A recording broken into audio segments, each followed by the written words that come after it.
जय श्री राम। शंखनाद में आपका स्वागत है। विपक्षी नेता अक्सर ये कहते मिलते हैं कि सदन चलाना सरकार का काम है, सत्र चले, ठीक से चले, विपक्ष उसमें हिस्सा ले, ये जिम्मेदारी सरकार की है। लेकिन सदन चलाने में सहयोग करना क्या विपक्ष का काम नहीं है?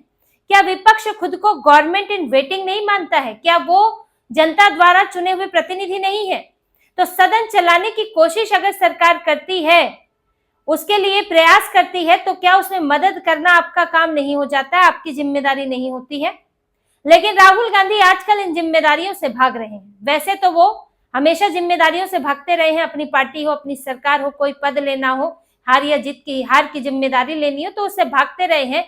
लेकिन अब सदन में वो नेता प्रतिपक्ष की जिम्मेदारी से भी भाग रहे हैं। और जब से ये संसद सत्र शुरू हुआ है, इन लोगों ने हंगामा करके रखा हुआ है। सिर्फ एक बार एंटी पेपर बिल पर इन्होंने बात की थी, चर्चा की थी, उसके अलावा ये लोग सदन में सिर्फ शोरगुल करने जाते हैं और विरोध करके वापस आ जाते हैं। अगर प्रोडक्टिविटी देखेंगे तो संसद की तो प्रोडक्टिविटी है, बिल पास हो रहे हैं, लेकिन यहाँ पर विपक्ष की प्रोडक्टिविटी जीरो है। सरकार ने इनसे बातचीत करने की, गतिरोध तोड़ने की बहुत कोशिश की है। किरण रिजिजू ने भी बैठकें की है, लेकिन जो अड़ियल रवैया राहुल गांधी और कांग्रेस ने अपनाया हुआ है, उसके बाद अमित शाह भी अब सख्त हो गए हैं और इनकी बेतुकी मांगों को, जो ये शर्तें रख रहे हैं, उन्हें अमित शाह ने ठुकरा दिया है।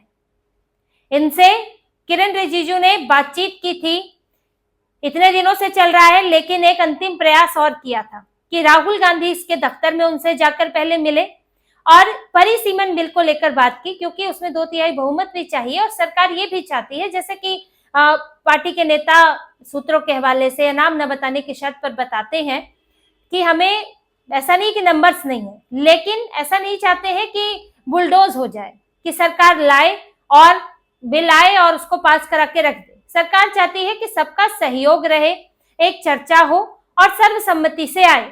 भले ही वोटिंग में कोई हाँ करे ना करे वो एक अलग बात है, लेकिन चर्चा में शामिल हो। इसके लिए वो एक बार विपक्ष से बात कर रहे हैं, मनाने की कोशिश में है। किरण रिजिजू ने बात की थी, लेकिन राहुल गांधी का रवैया तब भी ऐसे ही था। इसके बाद किरण रिजिजू ने फोन किया था। राहुल गांधी, प्रियंका वाड्रा और मल्लिकार्जुन खड़गे और केसी वेणुगोपाल, ये चारों फोन पर मौजूद थे और इनसे फिर से कहा कि परिसीमन बिल पर आप चर्चा करें। एफसीआरए पर भी बात की थी, लेकिन एफसीआरए पर भी रवैया वही है इनका। पर एफसीआरए को लेकर सरकार, देखिए, उसमें तो बहुमत चाहिए, 2/3 बहुमत नहीं चाहिए, और उसमें अब चर्चा हो ना हो सरकार उसको ले ही आएगी। लेकिन परिसीमन पर चर्चा चाहती है। इनसे बात की कि आप इसके लिए तैयार हो, और सभी पार्टियों से भी हम बात कर रहे हैं। लेकिन राहुल गांधी ने ऐसी मांगे रखी जिसे सुनते ही अमित शाह ने तुरंत ना किया। किरण रिजिजू ने जैसे ही उन्हें बताया और एक तरह से इनकी मांगों को उठाकर जो है वो डब्बे में फेंक दिया। राहुल गांधी, इन्होंने मांग की कि ये परिसीमन बिल से पहले ऑल पार्टी मीटिंग रखी जाए, कि सभी दलों को बुलाया जाए और उसमें मीटिंग रखी जाए और उसमें बताइए सरकार कि इसमें क्या नया अब है, क्या सरकार ला रही है। अब किरण रिजिजू ने पूछा कि ऑल पार्टी मीटिंग की क्या जरूरत है, इसमें आपको पहले ही बिल आपके पास है, उसमें क्या बदलाव है बताए जा रहे हैं, और दूसरी पार्टियों से भी हम बात कर रहे हैं, लगभग समर्थन है, आप अपना स्टैंड आप बताइए। लेकिन ये लोग अड़े रहे कि नहीं, ऑल पार्टी मीटिंग तो होनी चाहिए।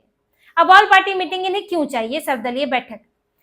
देखिए, ये तो कांग्रेस को मालूम है कि कभी सपोर्ट करना नहीं है, कांग्रेस को विरोध ही करना है। यहाँ तक कि बीजेपी के एक नेता का कहना है कि ऐसी मीटिंग करने का क्या फायदा है कांग्रेस से, जिसमें कांग्रेस ने अंत में कहना है कि हम इस बिल को सपोर्ट नहीं करेंगे। आखिर आप ये नाटक क्यों करना चाहते हैं? दरअसल कांग्रेस को ये देखना है कि कौन समर्थन में है, कौन विरोध में है, क्योंकि अभी बैकडोर से बात हो रही है। बीजेपी सपा से भी बात कर रही है, टीएमके से भी बात की है, और बैकडोर से तो दोनों तैयार है कि हमें परिसीमन को लेकर कोई समस्या नहीं है। अब जब सर्वदलीय बैठक होगी तो उसमें बात सामने से भी आएगी, तो वो जो सामने बात होगी कि वहां कौन क्या स्टैंड रखता है, कांग्रेस ये देखना चाहती है कि कितने हमारे समर्थन में है, कितने विरोध में है। ऐसे तो जब बातचीत हो रही है तो वोटिंग कौन कहां डालेगा वो तो बात की बात है, और एक बार वोटिंग हो गई तो हो गई, लेकिन वो स्टैंड रखते हुए देखना चाहती है। तो ये चालाकी राहुल गांधी कांग्रेस करना चाहते हैं कि पहले एक सर्वदलीय बैठक हो, फिर बैठक होगी, बैठक से बाहर नेता आएंगे, फिर मीडिया वाले माइक लेके खड़े हो जाएंगे, फिर पूछेंगे, तो उनके नेता कई बार क्या होता है ना कि सामने से कुछ और बोला जाता है, पीछे से अंडरस्टैंडिंग कुछ और हो जाती है। सामने से विरोध रहता है कि हाँ हम सोच रहे हैं, देख रहे हैं, और वोटिंग के दिन जो है पक्ष में वोट पड़ जाता है, जिससे कि मुद्दा बहुत बड़ा भी नहीं बनता और काम भी निकल जाता है। क्योंकि अब राजनीति है तो सबको ध्यान देना पड़ता है इन चीजों पर। एक छोटी सी चीज वो बड़ा मुद्दा बन जाती है। तो ऐसे में अगर सर्वदलीय बैठक होगी, मीडिया के सामने सब कुछ होगा, तो नेताओं के लिए मुश्किल खड़ी हो सकती है अपनी राजनीति के कारण। और कांग्रेस यही चाहती है कि पब्लिकली वो लोग बोले कि किसे सपोर्ट कर रहे हैं, किसे नहीं।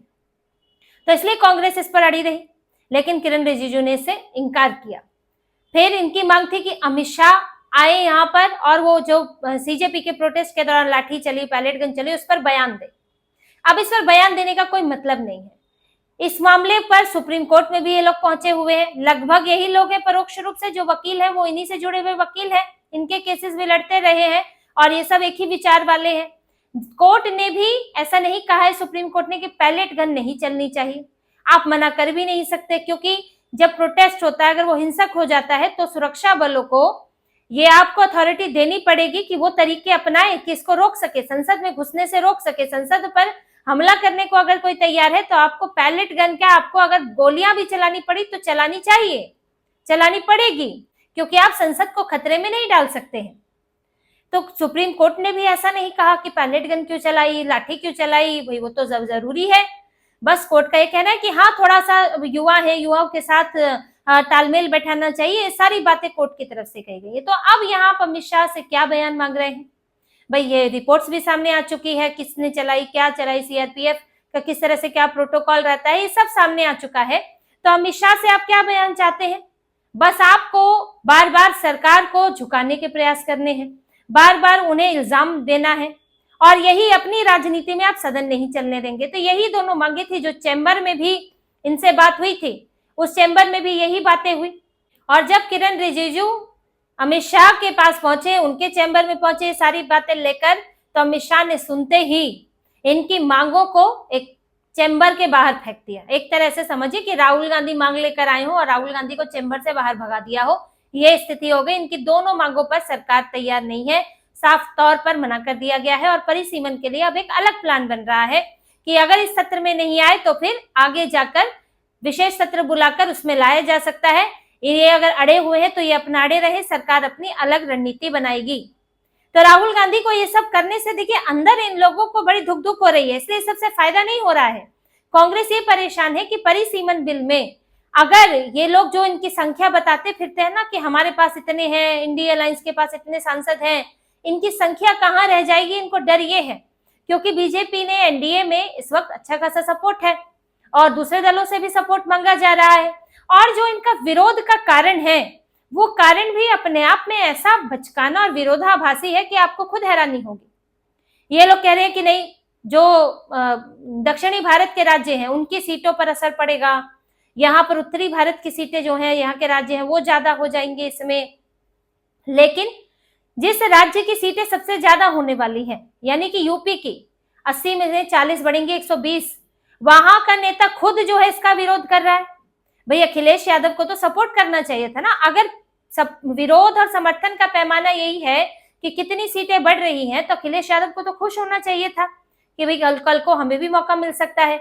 यानी कि जैसे कि आज 34 सीटें जीते हैं तो कल को 84 भी जीत सकते हैं। तो अखिलेश यादव को तो इसका तुरंत समर्थन करना चाहिए था, लेकिन वो भी समर्थन नहीं कर रहे हैं। साउथ वाले को लेकर कांग्रेस का जो कहना है कि वहां पर सीटें कम होंगी, तो वो तो भी समर्थन नहीं कर रहे हो। तो कोई आपके समर्थन का कहीं तो एक आप मिलान करोगे कि अखिलेश यादव को भी दिक्कत है जिन्हें ज्यादा सीटें मिल रही हैं, वहां से डीएमके को, कांग्रेस को भी दिक्कत है जिन्हें कम सीटें मिल रही हैं। तो ये बस इनसे ये नजर आता है कि विरोध करना है, सिर पैर कुछ ना हो विरोध का, बस करते रहना है। इसीलिए डीएमके इस बार विचार कर रही है और डीएमके की तरफ से लगभग हाँ ही है कि इसका सपोर्ट करेंगे। अब मीडिया के सामने बयानबाजी अलग होती है और कांग्रेस उनको मीडिया के सामने ही लाना चाहती है कि इनके मुंह में माइक घुसा के मीडिया वाले पूछे तो ये कहे कि नहीं हम विरोध करेंगे और बाद में वोट ना दे पाए समर्थन में। कांग्रेस को अलग थलग पड़ने का डर लग रहा है, क्योंकि इस वक्त जो उसके साथ में पार्टियां हैं उसमें मजबूत पार्टियों में कौन है? सपा है और डीएमके है। टीएमसी हुआ करती थी, आज उसके सांसद जो है वो टूट चुके हैं। यहाँ से आम आदमी पार्टी तो कभी साथ वैसे रही नहीं, लेकिन फिर भी अगर हम विपक्ष की एकजुटता में देखें तो उसके भी सांसद जो है राज्यसभा में जा चुके हैं। और इनके साथ अब बड़ी पार्टियों के तौर पर जो 2 पार्टियां हैं उसमें अखिलेश यादव तो पीछे से तो समर्थन कर रहे हैं, लेकिन यूपी चुनाव को देखते हुए उनका रुख पलट सकता है। पर डीएमके का तो सामने कुछ ना चुनाव है अभी, ना कोई और वजह है, ऊपर से टीवीके के साथ और मामला चल रहा है। उदयनिधि स्टालिन को गिरफ्तार कर लिया था। अब डीएमके को जरूरत केंद्र की है, क्योंकि यहाँ उसके सामने एक बड़ी चुनौती है। तो वो क्यों कांग्रेस के चक्कर में पड़ेंगे? और कांग्रेस ने कौन सा समर्थन कर दिया? कांग्रेस तो जाके टीवीके की गोद में बैठी है, जोसफ विजय की गोद में। तो क्यों डीएमके समर्थन करेगी? राहुल गांधी ने यहाँ तक कहा कि एक तरह से गद्दारी होगी। मतलब आप समझिए, राहुल गांधी ने स्टालिन डीएमके के लिए कहा कि अगर परिसीमन बिल को समर्थन करते हैं तो ये गद्दारी होगी। कैसी गद्दारी? वहां पर अगर आप कह रहे कि कम सीटें हैं तो परिसीमन बिल को समर्थन नहीं करना चाहिए, गद्दारी है। लेकिन अगर उत्तरी भारत के राज्यों में ज्यादा सीटें आ रही हैं और राहुल गांधी समर्थन नहीं कर रहे हैं तो क्या ये गद्दारी नहीं है? क्या आपको उत्तरी भारत के राज्यों में अगर सीटें बढ़ रही हैं, राहुल गांधी को इसकी खुशी नहीं है? राहुल गांधी उत्तरी भारत के राज्यों का विरोध कर रहे हैं। और देखिए, इसमें किसी भी राज्य का कोई नुकसान नहीं है। ये लोग जबरदस्ती, हमेशा से ये लोग दक्षिण और उत्तर की लड़ाई करवाते रहे हैं भारत में। ये इनकी राजनीति में होता रहा है और आज भी वही करा रहे हैं। इसमें एक फॉर्मूला लागू हो रहा है कि जितनी सीटें हैं उसकी 50% सीटें बढ़ेंगी। अब जिसमें पहले से जितनी सीटें हैं उसी का ही तो 50% बढ़ेगा। अब केरल में 20 सीटें हैं और ये सीटें बीजेपी की बनाई तो है नहीं, ये तो कांग्रेस के ही समय से चली आ रही है। और फिर इलाके के क्षेत्रफल के हिसाब से भी होता है, जनसंख्या के हिसाब से भी होता है। अब इनकी 20 सीटें थी, अब 20 का 10% बढ़ जाएगा, 10 और हो जाएंगी, 30 हो जाएंगी। ऐसा नहीं है कि केरल और तमिलनाडु में क्षेत्रफल के अनुपात से जनसंख्या बहुत कम है, ऐसा भी नहीं है। इसीलिए वहां पर सीटें पहले से ही कम थी, क्योंकि राज्य छोटे हैं। यूपी बिहार राज्य बड़े हैं और यहाँ पर बिहार में भी उतनी सीटें नहीं है, यूपी में ज्यादा सीटें थी और उसका क्षेत्रफल भी बड़ा है। तो इसीलिए वहां पर अब 50% के हिसाब से जुड़ेंगी तो 120 सीटें बन जाएंगी। बाकी तो फिर किसी जगह 60 बन रही है, किसी जगह 70 बन रही हैं। इधर भी 39 सीटें हैं। भाई ऐसा तो नहीं है कि तमिलनाडु में बहुत कम सीटें हैं, 39 सीटें वहां पर भी है। 50% जुड़कर 58 सीटें वहां भी बन जाएंगी। कोई छोटा मोटा आंकड़ा नहीं है। इनकी सीटें तो लगभग जो है बिहार के आसपास है। तो ये सब एक भ्रम लोगों में पैदा करने की कोशिश है, वरना कोई किसी के साथ अन्याय नहीं हो रहा है। और ये फॉर्मूला सबसे बेहतर है। अगर आप जनसंख्या के हिसाब से लागू करेंगे तब तो और सीटें कम हो जाएंगी दक्षिणी भारत के राज्यों में। तो यहाँ सिर्फ कांग्रेस को अपनी राजनीति सूझ रही है, इसके अलावा कुछ नहीं है। राहुल गांधी को अपना दिख रहा है और बाकी सबको इसी में लपेटने में लगे हुए हैं। अब सरकार ने भी ये देख लिया है कि इनको मनाते मनाते आज जो है ये सदन अब खत्म होने को आ गया। अगले हफ्ते के बस 4-5 दिन बचे हुए हैं, उसके बाद फिर 13 तारीख को खत्म ही होना है और कांग्रेस के कोई आसार नहीं लग रहे हैं और सरकार भी इस पर राजी नहीं है। अमित शाह बयान देंगे तो एफसीआरए पर देंगे, इस पर कोई बयान की जरूरत नहीं है और परिसीमन बिल के लिए आगे के लिए इसको रखा जा सकता है। तो इस पर अब सरकार की अपनी प्लानिंग चल रही है और इनका रोना धोना अपना चलता रहेगा। जो जब तक सदन है तब तक ये लोग अपनी राजनीति करेंगे। उसके बाद ना तो इन्हें छात्रों की चिंता है, ना तो इन्हें किसी और बिल की चिंता है, ना इन्हें पेपर लीक की चिंता है। कोई इनको मतलब नहीं है। अभी बस इन्हें विरोध की राजनीति करनी है और उसी में राहुल गांधी लगे हुए हैं। तो इसी तरह की और खबरें और विश्लेषण आपके लिए लाते रहेंगे। हमसे जुड़े रहिए, सब्सक्राइब कीजिए, कमेंट कीजिए। बहुत बहुत धन्यवाद। जय श्री राम।